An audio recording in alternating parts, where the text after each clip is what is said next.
नमस्कार, आप देख रहे हैं SPN 9 न्यूज और मैं हूं आपके साथ मनीष कुमार सैनी। औरंगाबाद में आयोजित अभिनंदन समारोह में शनिवार को शिरकत करने पहुंचे केंद्रीय कोयला एवं खान राज्य मंत्री सतीश चंद्र दूबे ने देश के कई ज्वलंत मुद्दों पर बेबाकी से जवाब दिया। उन्होंने पश्चिम बंगाल में बिहारी छात्रों को अपमानित किए जाने वाले प्रश्न पर कहा कि जिस जिस राज्य में क्षेत्रीय सत्ता की बागडोर संभाली वहां अपनी मोनोपोली चलाया करती है। जैसे बिहार में आरजेडी ने बूढ़ा बाल साफ करने की कोशिश की और सत्ता से बेदखल हो गई, वैसे ही पश्चिम बंगाल में भी ममता बनर्जी अपनी मोनोपोली चला रही हैं। उन्हें देश के किसी राज्य या फिर वहां की आम आवाम से कोई मतलब नहीं है। सतीश चंद्र दूबे ने कहा कि ममता बनर्जी को अब यह भी याद नहीं है कि पश्चिम बंगाल भारत में ही है, क्योंकि उन्हें मतलब है सिर्फ और सिर्फ रोहिंग्या से।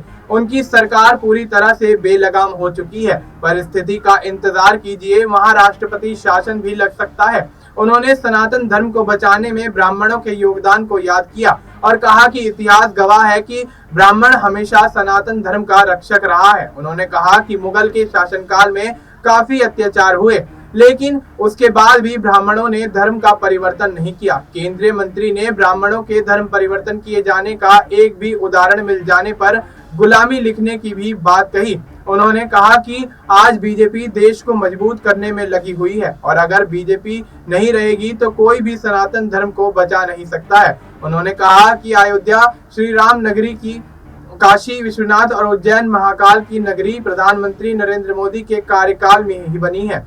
केंद्रीय बजट में प्रधानमंत्री ने जब बिहार को विशेष पैकेज दिया तो विपक्षियों को काफी दिक्कत हुई। बिहार के हिस्से का पैसा घोटाला करके विपक्षी नेताओं ने डकार लिया। बिना गांधी परिवार के कांग्रेस और बिना लालू परिवार के आरजेडी और बिना मुलायम परिवार के समाजवादी पार्टी नहीं चल सकती है। उन्होंने कहा कि प्रधानमंत्री नरेंद्र मोदी भारत को विश्व का सबसे मजबूत देश बनाने में लगे हैं। देश में कोयले के स्टॉक के सवाल पर उन्होंने कहा कि अभी कोयले की कोई कमी नहीं है और उनकी सरकार ऊर्जा के वैकल्पिक स्रोतों पर विशेष ध्यान दे रही है। इस कार्यक्रम में MLC दिलीप कुमार, भाजपा जिला अध्यक्ष मुकेश शर्मा, प्रदेश कार्य समिति सदस्य गोपाल शरण सिंह और सौरभ मिश्रा समेत कई लोग मौजूद रहे। अब ऐसे में इस बयान को लेकर तमाम विपक्षी पार्टियां क्या कुछ प्रतिक्रिया देती हुई नजर आती हैं, ये भी देखना दिलचस्प होगा। फिलहाल आपको इस मुद्दे पर क्या कुछ लगता है, आप अपनी राय हमें कमेंट करके बता सकते हैं। बाकी देश और दुनिया से जुड़ी तमाम जानकारी के लिए आप देखते रहिए SPN 9 न्यूज।